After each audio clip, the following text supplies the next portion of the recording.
Hello नमस्कार साथियों, good evening. मैं मनीष कुमार आप सभी का आपके अपने आरएम क्लासेज में स्वागत करता हूं। संध्या 6:30 बजे हैं और मैं आप लोग के समक्ष प्रस्तुत हूं एडिटोरिया की 5000 प्रश्नों वाली पुस्तक के साथ, जिसका आज हम लोग प्रैक्टिस सेट नंबर 37 और 38 करेंगे। इससे पहले हम लोगों ने प्रैक्टिस सेट नंबर 36 तक पूरे कर लिए हैं। अगर आप लोगों ने नहीं देखा है तो उसे भी ज़रूर देखें, क्योंकि आपके आने वाले exam BPSC, Bihar SSC CGL 3, Bihar दरोगा, ग्रुप डी या जितने एग्जाम जिसमें आपके जीके जीएस के प्रश्न पूछे जाते हैं, उन सभी एग्जामों में अति महत्वपूर्ण प्रश्न इनमें पूछे गए हैं। तो आप लोग इसे ज़रूर करें। और आप लोग को अगर ये सेशन पसंद आ रहा हो तो आप लोग इसे अपने दोस्तों के साथ शेयर करें और लाइक करें और हमें कमेंट कर ज़रूर बताएं। चलिए दोस्तों, हम लोग आज शुरू करते हैं आज का प्रैक्टिस सेट। आप लोग इसे अपने दोस्तों के साथ शेयर करें और आप लोग कमेंट करें आंसर। तो चलिए आज का पहला प्रश्न देखते हैं।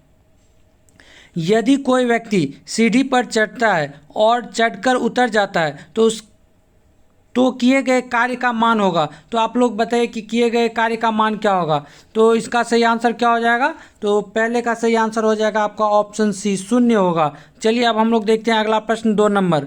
एक पारसेक निम्न में से किसके बराबर होता है? तो एक पारसेक किसके बराबर होता है, आंसर करें। और इसका सही उत्तर हो जाएगा आपका ऑप्शन ए। इसका सही उत्तर हो जाएगा 3.08 गुने 10 के पावर 16 मीटर के बराबर होता है। अब हम लोग देखते हैं अगला प्रश्न 3 नंबर। निम्नलिखित में से कौन एक अदिश राशि नहीं है? तो आप लोग इसमें कमेंट कीजिए कि कौन सा एक अदिश राशि नहीं है। तो तीसरे का सही आंसर हो जाएगा आपका ऑप्शन डी। चुंबकीय क्षेत्र जो होता है वो सदिश राशि होता है, अदिश राशि नहीं है। बाकी द्रव्यमान, आयतन और घनत्व ये सारे क्या हैं? तो अदिश राशि हैं। अब हम देखते हैं अगला प्रश्न 4 नंबर। और 4 नंबर प्रश्न क्या कह रहा है? निम्न में से किस स्थिति में ध्वनि का वेग अधिकतम होगा?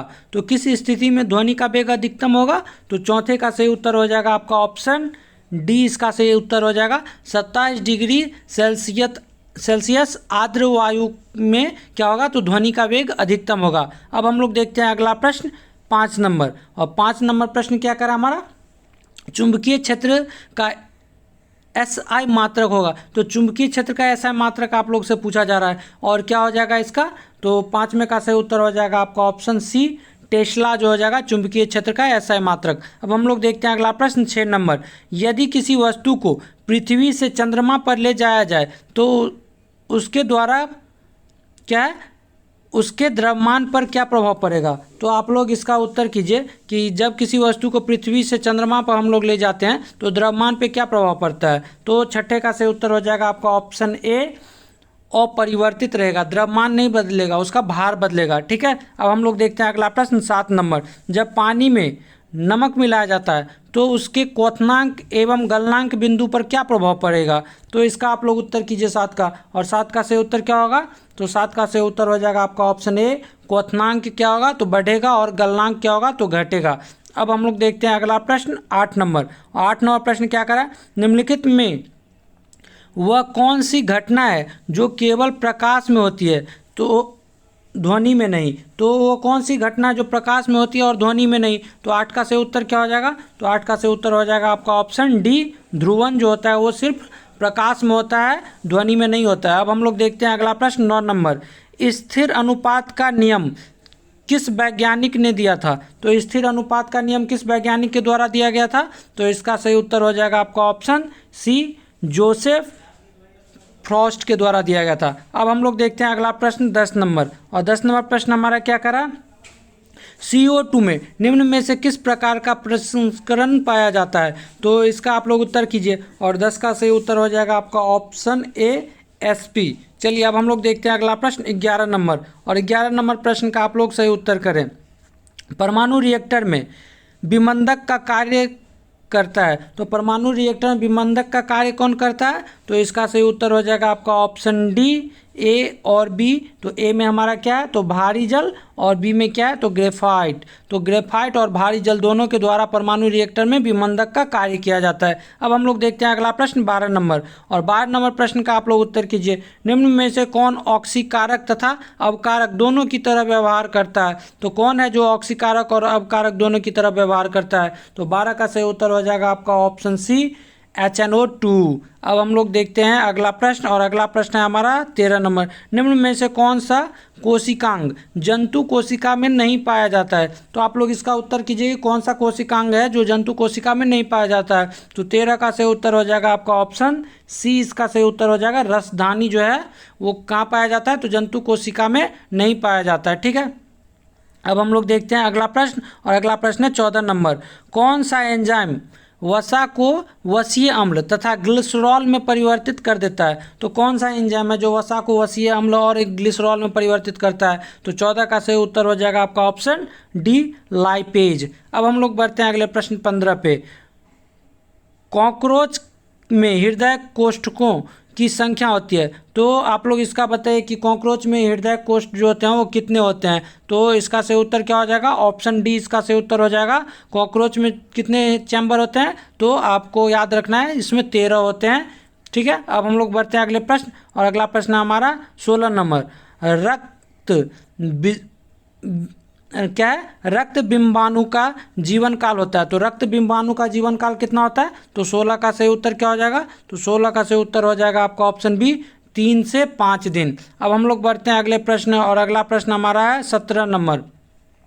अमीबा में किस प्रकार का अलैंगिक जनन पाया जाता है? तो आप लोग इसका उत्तर कीजिए कि अमीबा में किस प्रकार का अलैंगिक जनन पाया जाता है? तो 17 का सही उत्तर हो जाएगा आपका ऑप्शन बी, विखंडन पाया जाता है। ठीक है, विखंडन के तहत ये क्या करता है? तो जनन करता है। अब हम लोग देखते हैं अगला प्रश्न, और अगला प्रश्न हमारा 18 नंबर। और 18 नंबर प्रश्न क्या करा?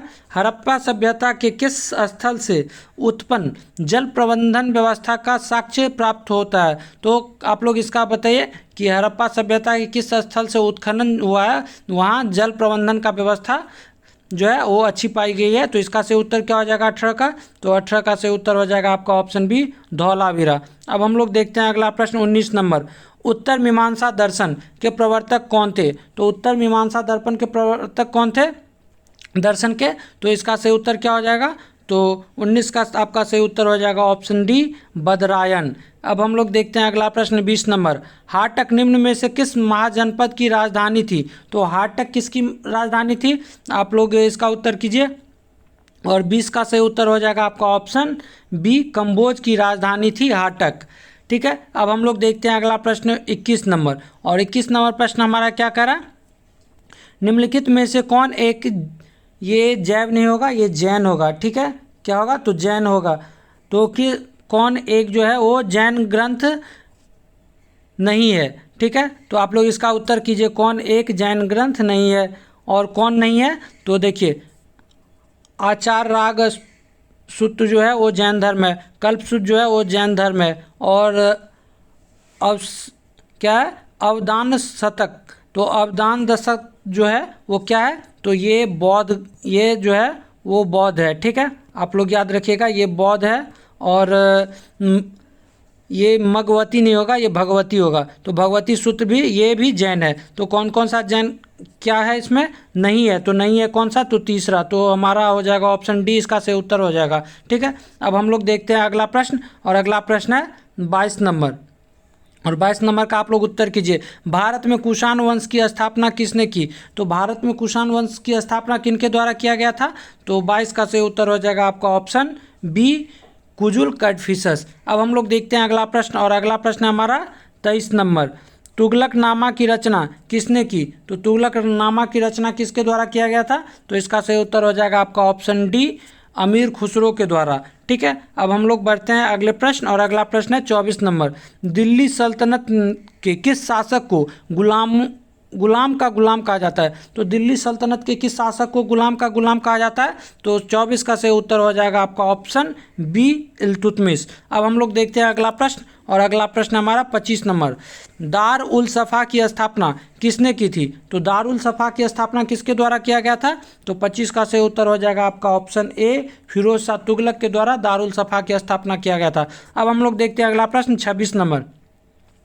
फारसी यात्री अब्दुल रज्जाक ने किसके शासनकाल में विजयनगर की यात्रा की थी?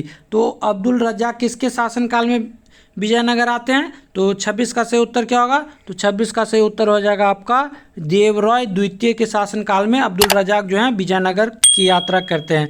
अब हम लोग देखते हैं अगला प्रश्न, और अगला प्रश्न है हमारा 27 नंबर। शिवाजी ने किस वर्ष छत्रपति की उपाधि धारण की? तो शिवाजी किस वर्ष जो है वो छत्रपति की उपाधि धारण करते हैं? तो 27 का सही उत्तर क्या हो जाएगा आपका? ऑप्शन सी 1674 ईस्वी में। अब हम लोग देखते हैं अगला प्रश्न 28 नंबर। 28 नंबर प्रश्न क्या कर रहा है? किस पुर्तगाली गवर्नर ने कोचीन की जगह गोवा को पुर्तगालियों की राजधानी बनाया? तो कोचीन की जगह गोवा को राजधानी कौन बनाते हैं? तो इसका आप लोग उत्तर कीजिए, और 28 का सही उत्तर हो जाएगा आपका option C Nino da Cunha. अब हम लोग देखते हैं अगला प्रश्न 29 नंबर। और 29 नंबर प्रश्न क्या कर रहा है? अंग्रेजों एवं फ्रांसीसियों के बीच पेरिस की संधि कब हुई थी? तो पेरिस की संधि आप लोगों से पूछा जा रहा है, और ये किसके किसके बीच हुई थी? तो अंग्रेज और फ्रांसीसी के बीच। और ये कब हुई थी? तो आप लोग उत्तर कीजिए, और 29 का सही उत्तर हो जाएगा आपका ऑप्शन डी जो हो जाएगा सही उत्तर हो जाएगा 1763 ईस्वी में हुई थी। अब हम लोग बढ़ते हैं अगले प्रश्न 30 पे। निम्नलिखित में से किस राजवंश ने वैष्णव धर्म को संरक्षण प्रदान किया? तो किस राजवंश जो है वो वैष्णव धर्म को संरक्षण प्रदान करते हैं? तो इसका सही उत्तर क्या हो जाएगा? तो 30 का सही उत्तर हो जाएगा आपका ऑप्शन सी गुप्त वंश। अब हम लोग देखते हैं अगला प्रश्न 31 नंबर। सन्यासी आंदोलन से संबंधित कौन एक नेता नहीं था? तो आप लोग को इसमें उत्तर करना है कि कौन एक नेता जो थे वो सन्यासी आंदोलन या सन्यासी विद्रोह से संबंधित नहीं है। तो इसका सही उत्तर क्या हो जाएगा? तो 31 का सही उत्तर हो जाएगा आपका ऑप्शन सी शंकर सिंह। बाकी भवानी पाठक, देवी चौधरानी और मंजर शाह, ये तीनों जो थे वो सन्यासी आंदोलन से संबंधित नेता हैं। अब हम लोग देखते हैं अगला प्रश्न 32 नंबर।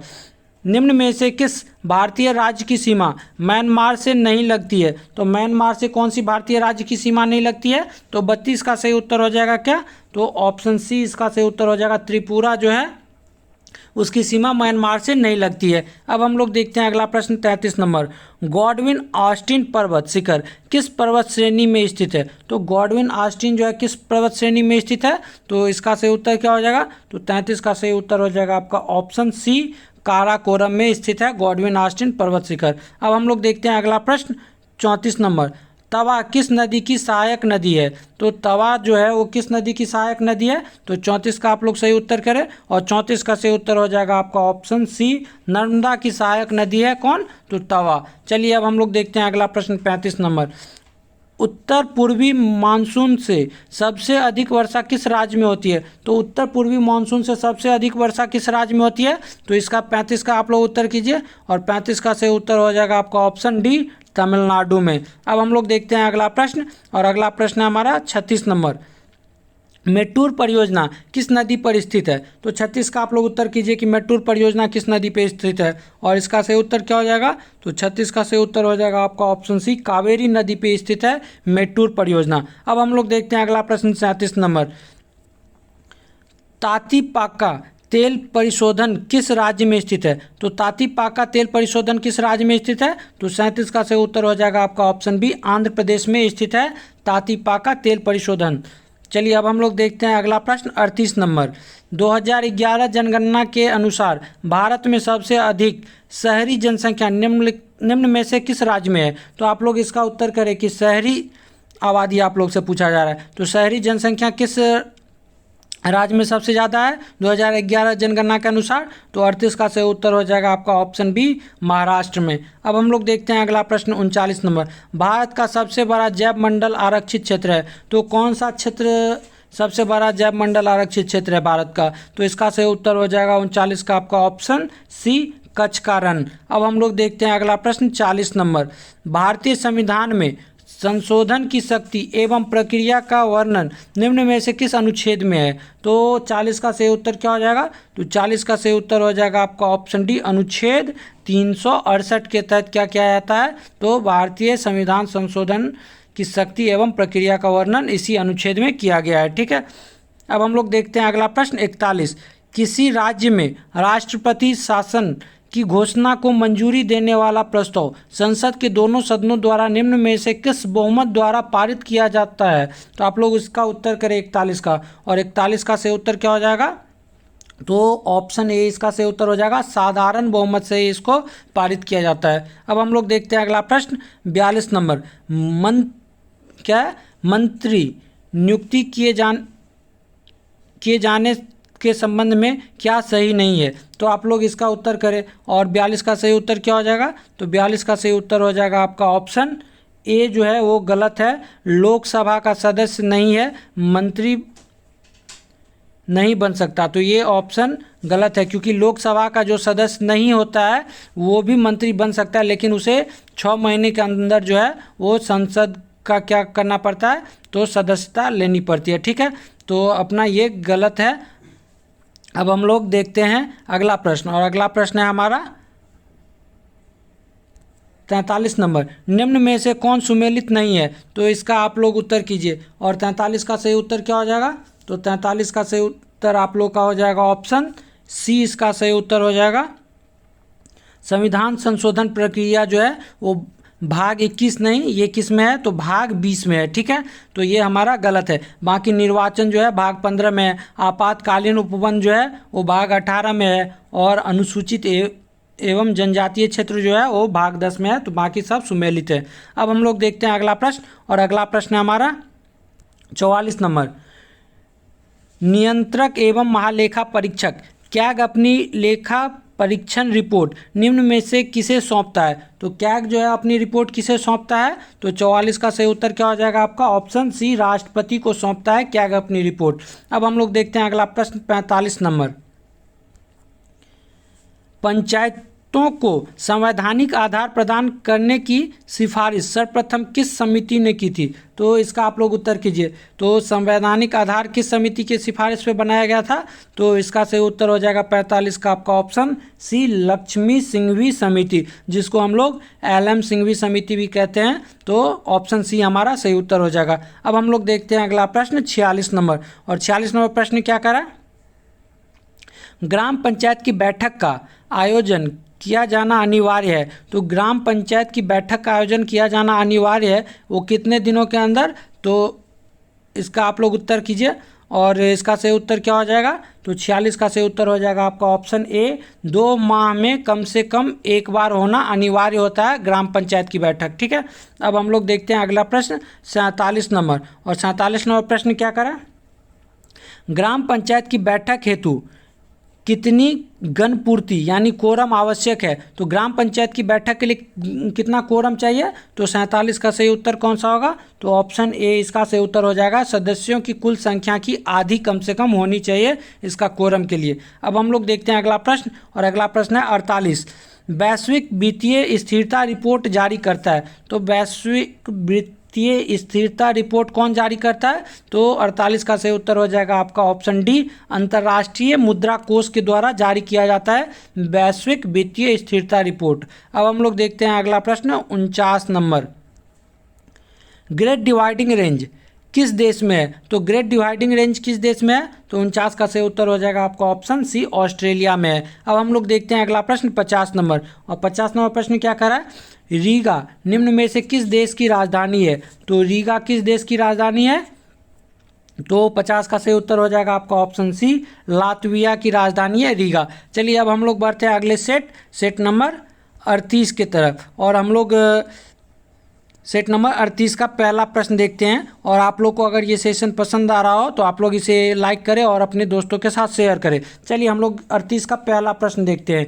निम्न में से किस हड़प्पा स्थल से चावल की खेती के प्रमाण प्राप्त हुए हैं? तो आप लोग इसका उत्तर करें, और इसका सही उत्तर क्या हो जाएगा? तो इसका सही उत्तर हो जाएगा आपका ऑप्शन बी, लोथल जो है इसका सही उत्तर हो जाएगा। ठीक है, अब हम लोग बढ़ते हैं अगले प्रश्न, और अगला प्रश्न है हमारा 2 नंबर, और दूसरा नंबर प्रश्न क्या कर रहा है? जैन धर्म के दूसरे तीर्थंकर कौन थे? तो जैन धर्म के दूसरे तीर्थंकर कौन है? तो इसका सही उत्तर हो जाएगा आपका ऑप्शन सी, अजित नाथ जो है वो जैन धर्म के दूसरे तीर्थंकर हैं। अब हम लोग देखते हैं अगला प्रश्न 3 नंबर।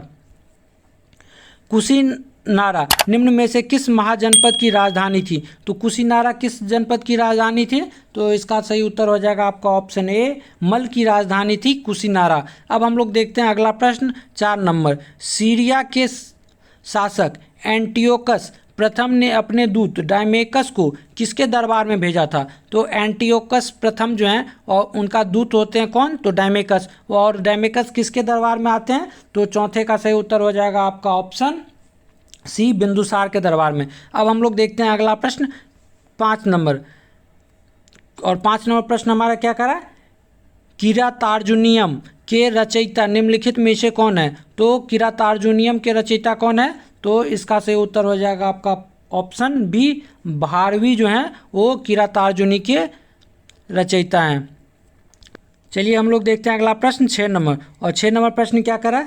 मेरी सीमा क्षेत्र में 100 करोड़ भी पूरी तरह से मेरी आज्ञा के अधीन नहीं है। सुल्तान अलाउद्दीन खिलजी यह शिकायत किससे कर रहा था? तो इसका आप लोग उत्तर करें। और छठे का सही उत्तर क्या हो जाएगा? तो छठा का सही उत्तर हो जाएगा आपका ऑप्शन ए जो हो जाएगा, इसका सही हो जाएगा कादी कौन? तो काजी मुगीसुद्दीन। तो काजी मुगीसुद्दीन से ये शिकायत कौन कर रहे हैं? तो सुल्तान अलाउद्दीन खिलजी। अब हम लोग देखते हैं अगला प्रश्न। और अगला प्रश्न है हमारा 7 नंबर। और 7 नंबर प्रश्न का आप लोग उत्तर कीजिए। मुगल बादशाह अकबर ने किसे जरी कलम की उपाधि दी थी? तो जरी कलम की उपाधि किसे दिया गया था अकबर के द्वारा? तो 7 का सही उत्तर हो जाएगा आपका ऑप्शन डी जो हो जाएगा, सही उत्तर हो जाएगा मोहम्मद हुसैन कश्मीरी को। अब हम लोग देखते हैं अगला प्रश्न। और अगला प्रश्न हमारा 8 नंबर। दारा शिकोह एवं औरंगजेब के बीच सामूगढ़ का युद्ध कब हुआ था? तो सामूगढ़ का युद्ध किसके किसके बीच हुआ था? तो दारा शिकोह और औरंगजेब के बीच। और ये कब हुआ था? तो 8 का आप लोग उत्तर कीजिए। और 8 का सही उत्तर हो जाएगा मई 1658 में। अब हम लोग देखते हैं अगला प्रश्न 9 नंबर। और 9 नंबर प्रश्न हमारा क्या करा? रिचर्ड स्ट्रेची की अध्यक्षता में एक अकाल आयोग की स्थापना की गई। तो आप लोग बताइए कि ये अकाल आयोग की स्थापना जो है वो किस की अध्यक्षता में किया गया था? तो रिचर्ड स्ट्रेची। और ये कौन किए थे? तो 9 में का सही उत्तर हो जाएगा, 9 का आपका ऑप्शन बी जो हो जाएगा, सही उत्तर हो जाएगा लॉर्ड लिटन के द्वारा ये इसकी स्थापना किया गया था। अब हम लोग देखते हैं अगला प्रश्न 10 नंबर। और 10 नंबर प्रश्न क्या कर रहा है? रहनुमाई क्या है? रहनुमाई माजदायान सभा के संस्थापक निम्नलिखित में से कौन थे? तो रहनुमाई माजदायान सभा की स्थापना किसके द्वारा किया गया था? तो इसका सही उत्तर क्या हो जाएगा? ऑप्शन सी, दादा भाई नौरोजी के द्वारा। अब हम लोग देखते हैं अगला प्रश्न। और अगला प्रश्न है 11 नंबर। अमृत बाजार पत्रिका के संपादक थे। तो अमृत बाजार पत्रिका के संपादक कौन थे? तो 11 का सही उत्तर हो जाएगा आपका ऑप्शन बी, शिशिर कुमार घोष। अब हम लोग देखते हैं अगला प्रश्न। और अगला प्रश्न है 12 नंबर। क्या करें? निम्न में कौन से ग्रह अंतर्ग्रह कहलाते हैं? और इसका आप लोग सही उत्तर कीजिए। और 12 का सही उत्तर क्या हो जाएगा? तो देखिए बुध और शुक्र ये भी अंतर्ग्रह है, शुक्र और पृथ्वी ये भी अंतर्ग्रह है, और मंगल, पृथ्वी और मंगल तो ये भी अंतर्ग्रह है। देखिए बुध, शुक्र, पृथ्वी और मंगल ये चारों जो हैं वो अंतर्ग्रह होते हैं। ठीक है, बाकी बृहस्पति, शनि, अरुण, वरुण जो हैं वो क्या है? तो ये बाह्यग्रह हैं। तो हमारा इसका ऑप्शन ऐसा कुछ दिया नहीं है, तो आप लोग इसे याद रखिएगा कि अंतर्ग्रह कौन कौन से हैं? तो बुध, शुक्र, पृथ्वी और मंगल। चलिए अब हम लोग देखते हैं अगला प्रश्न। और अगला प्रश्न है हमारा 13 नंबर। सामान्यतः अपसौर की स्थिति होती है। तो अपसौर की स्थिति कब होती है? तो इसका सही उत्तर क्या हो जाएगा? तो 13 का सही उत्तर हो जाएगा आपका ऑप्शन डी, 4 जुलाई को अपसौर की स्थिति होती है। ठीक है, और उपसौर की आप लोग याद रख सकते हैं 3 जनवरी को। अब हम लोग देखते हैं अगला प्रश्न। और अगला प्रश्न है हमारा 14 नंबर। एम्फीबोलाइट निम्न में से किसके रूपांतरण से बनी सेल है? तो एम्फीबोलाइट किसके रूपांतरण से बनी है? तो 14 का सही उत्तर हो जाएगा आपका ऑप्शन सी, बेसाल्ट के रूपांतरण से कौन बनता है? तो एम्फीबोलाइट। अब हम लोग देखते हैं अगला प्रश्न 15 नंबर। प्याला किसके द्वारा निर्मित निक्षेपात्मक स्थल रूप है? तो इसका आप लोग उत्तर करें। तो इसका सही उत्तर क्या हो जाएगा? तो 15 का सही उत्तर हो जाएगा आपका ऑप्शन बी, पवन के द्वारा। अब हम लोग देखते हैं अगला प्रश्न 16 नंबर। और 16 नंबर प्रश्न हमारा क्या कर रहा है? निम्नलिखित में से कौन प्रायद्वीपों का प्रायद्वीप कहा जाता है? तो किसे प्रायद्वीपों का प्रायद्वीप कहा जाता है? तो 16 का सही उत्तर हो जाएगा आपका ऑप्शन ए, यूरोप को। अब हम लोग देखते हैं अगला प्रश्न 17 नंबर। निम्नलिखित में से कौन सा भारत का जुड़वा शहर नहीं है? तो आप लोग इसका उत्तर करें। और इसमें क्या कर रहा है? नहीं है। ठीक है, तो 17 का सही उत्तर क्या हो जाएगा? तो 17 का सही उत्तर हो जाएगा आपका ऑप्शन डी, त्रिशूर और तिरुवल्ला ये जो है वो जुड़वा शहर नहीं है। बाकी कटक और भुवनेश्वर ये जुड़वा शहर है। अहमदाबाद और गांधीनगर ये जुड़वा शहर है। और हुबली और धारवाड़ ये जुड़वा शहर है। ठीक है, अब हम लोग बढ़ते हैं अगले प्रश्न 18 पे। और 18 नंबर प्रश्न हमारा क्या कह रहा है, विक्टोरिया जलप्रपात किस नदी पर स्थित है। तो विक्टोरिया जलप्रपात किस नदी पे स्थित है, तो इसका सही उत्तर हो जाएगा आपका ऑप्शन सी, जाम्बेजी नदी पे। अब हम लोग देखते हैं अगला प्रश्न 19 नंबर, ओजोन परत पाई जाती है। तो 19 नंबर का आप लोग उत्तर करें कि ओजोन परत जो है किस मंडल में पाई जाती है। और 19 का सही उत्तर हो जाएगा आपका ऑप्शन बी, समताप मंडल में। अब हम लोग देखते हैं अगला प्रश्न 20 नंबर। और 20 नंबर प्रश्न क्या करा, सौर मंडल में ग्रहों के क्रम में मंगल और शनि के बीच कौन सा ग्रह आता है। तो मंगल और शनि के बीच आप लोग से पूछा जा रहा है, तो इसका सही उत्तर क्या हो जाएगा, तो मंगल और शनि के बीच जो है वो कौन सा ग्रह आता है, तो इसका सही उत्तर हो जाएगा आपका ऑप्शन सी, बृहस्पति। अब हम लोग देखते हैं अगला प्रश्न 21 नंबर। और 21 नंबर प्रश्न क्या करा है, निम्नलिखित में से किस वर्ग के जंतु समतापी होते हैं। तो किस वर्ग के जंतु समतापी होते हैं, तो 21 का सही उत्तर हो जाएगा आपका ऑप्शन डी, पक्षी। अब हम लोग देखते हैं अगला प्रश्न 22 नंबर। और 22 नंबर प्रश्न क्या कर रहा है, केचुए श्वसन करते हैं। तो केचुए किससे श्वसन करते हैं आप लोग बताइए। और 22 का सही उत्तर क्या हो जाएगा, तो 22 का सही उत्तर हो जाएगा आपका ऑप्शन सी, त्वचा द्वारा श्वसन करते हैं केचुए। अब हम लोग देखते हैं अगला प्रश्न। और अगला प्रश्न हमारा 23 नंबर, निम्नलिखित में से कौन एक क्या है, निम्नलिखित में से कौन एक कोशिकीय जीव नहीं है। तो कौन एक कोशिकीय जीव नहीं है आप लोग से पूछा जा रहा है। तो देखिए इसका सही उत्तर क्या हो जाएगा, तो 23 का सही उत्तर हो जाएगा आपका ऑप्शन बी जो हो जाएगा वो क्लैमिडोमोनास जो है वो एक कोशिकीय जीव नहीं है। बाकी पैरामीशियम, कवक और जीवाणु जो होते हैं वो एक कोशिकीय जीव होते हैं। अब हम लोग देखते हैं अगला प्रश्न 24 नंबर। और 24 नंबर प्रश्न का आप लोग उत्तर कीजिए, पादपों में कोशिका भित्ति किसकी बनी होती है। तो पादपों में कोशिका भित्ति किसकी बनी होती है, तो 24 का सही उत्तर हो जाएगा आपका ऑप्शन सी, सेलुलोज की बनी होती है कोशिका भित्ति पादपों में। अब हम लोग देखते हैं अगला प्रश्न 25 नंबर। और 25 नंबर प्रश्न हमारा क्या करा, पारा तापमापन की सीमा क्या है। तो पारा तापमापी का सीमा आप लोग से पूछा जा रहा है। और 25 का सही उत्तर क्या हो जाएगा, ऑप्शन ए, -39 डिग्री सेल्सियस से 350 डिग्री सेल्सियस तक इसका तापमापन क्षेत्र होता है। ठीक है, अब हम लोग देखते हैं अगला प्रश्न 26 नंबर। और 26 नंबर प्रश्न हमारा है, पेलाग्रा रोग किस विटामिन की कमी के कारण होता है। तो पेलाग्रा किसकी कमी के कारण होता है, तो इसका सही उत्तर हो जाएगा आपका ऑप्शन कौन सा, तो ऑप्शन डी इसका सही उत्तर हो जाएगा, नियासिन। और नियासिन को हम लोग किस विटामिन के रूप में जानते हैं, तो आप लोग को याद होगा, तो नियासिन को हम लोग विटामिन बी कौन सा, तो विटामिन B3 के रूप में हम लोग जानते हैं नियासिन को। ठीक है, तो आप लोग इसे याद जरूर रखिएगा।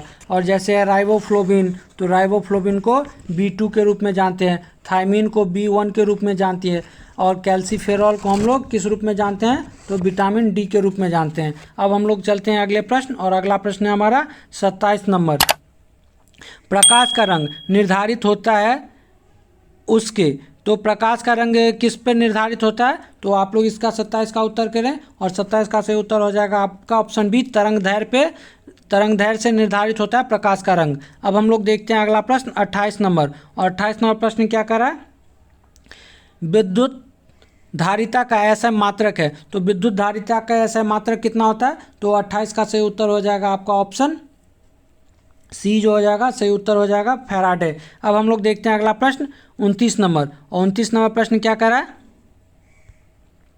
तो 29 नंबर प्रश्न हमारा कर रहा है, निम्नलिखित में से कौन सी धातु जल के साथ सामान्य ताप पर अभिक्रिया करती है। और 29 का सही उत्तर हो जाएगा आपका ऑप्शन ए, सोडियम। अब हम लोग देखते हैं अगला प्रश्न 30 नंबर। और 30 नंबर प्रश्न क्या करा, स्वतंत्र रूप से गिर रही किसी वस्तु की गति उदाहरण है। तो आप लोग इसका उत्तर करें कि किसका उदाहरण है। और 30 का सही उत्तर हो जाएगा आपका ऑप्शन सी, एक समान त्वरण का।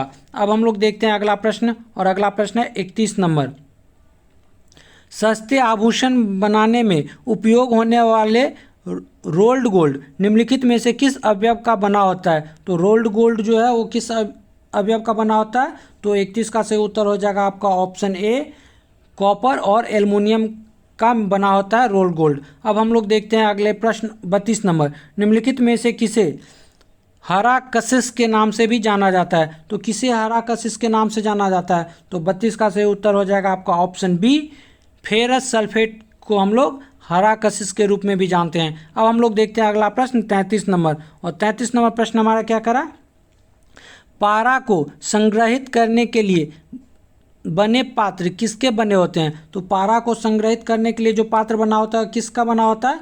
तो 33 का सही उत्तर हो जाएगा आपका ऑप्शन ए, लोहा का। अब हम लोग देखते हैं अगला प्रश्न।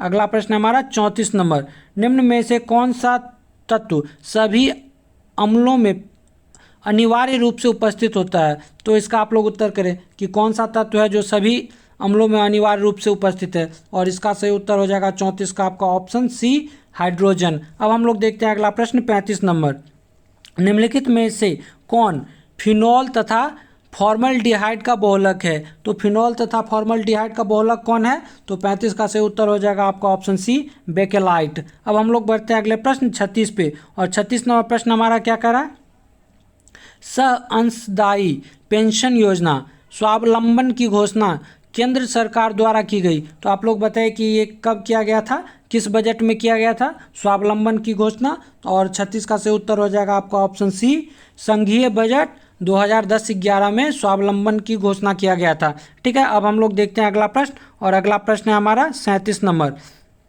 भारतीय संविधान में मौलिक कर्तव्यों को किस संविधान संशोधन के द्वारा शामिल किया गया? तो मौलिक कर्तव्य को किस संविधान संशोधन के द्वारा शामिल किया गया था? तो 37 का सही उत्तर हो जाएगा आपका ऑप्शन बी, जो हो जाएगा सही उत्तर हो जाएगा 42वें संविधान संशोधन के तहत मौलिक अधिकार को संविधान में जोड़ा गया था, मौलिक अधिकार ने मौलिक कर्तव्य को। अब हम लोग देखते हैं अगले प्रश्न, और अगला प्रश्न हमारा 38 नंबर, और 38 नंबर प्रश्न क्या करा है, सामान्यतः लोकसभा के नेता होते हैं। तो लोकसभा के नेता कौन होते हैं? तो 38 का सही उत्तर हो जाएगा आपका ऑप्शन बी, प्रधानमंत्री जो होते हैं वो लोकसभा के नेता होते हैं। अब हम लोग देखते हैं अगला प्रश्न, और अगला प्रश्न हमारा है 39 नंबर, मंत्रिपरिषद सामूहिक रूप से किसके प्रति उत्तरदायी होते हैं? तो मंत्रिपरिषद जो होते हैं वो सामूहिक रूप से किसके प्रति उत्तरदायी होते हैं? तो इसका सही उत्तर हो जाएगा ऑप्शन सी, लोकसभा के प्रति। अब हम लोग देखते हैं अगला प्रश्न 40 नंबर, निम्नलिखित में से किसी भौगोलिक क्षेत्र को अनुसूचित क्षेत्र घोषित करने का संवैधानिक अधिकार है? तो कौन घोषित कर सकता है अनुसूचित क्षेत्र? तो इसका सही उत्तर क्या हो जाएगा? तो 40 का सही उत्तर हो जाएगा आपका ऑप्शन बी, राष्ट्रपति को यह अधिकार प्राप्त है। ऑप्शन बी सही उत्तर है। अब हम लोग देखते हैं अगला प्रश्न 41 नंबर, किसे अस्थायी मितव्ययिता समिति कहा जाता है? तो किसे अस्थायी मितव्ययिता समिति कहते हैं? तो 41 का सही उत्तर हो जाएगा आपका ऑप्शन बी, जो हो जाएगा सही उत्तर हो जाएगा प्राक्कलन समिति को। ठीक है, अब हम लोग देखते हैं अगला प्रश्न, और अगला प्रश्न है हमारा 42 नंबर, और 42 नंबर प्रश्न क्या करा, राष्ट्रीय मानवाधिकार आयोग के सदस्यों का कार्यकाल होता है। तो राष्ट्रीय मानवाधिकार आयोग के सदस्य का कार्यकाल कितना होता है?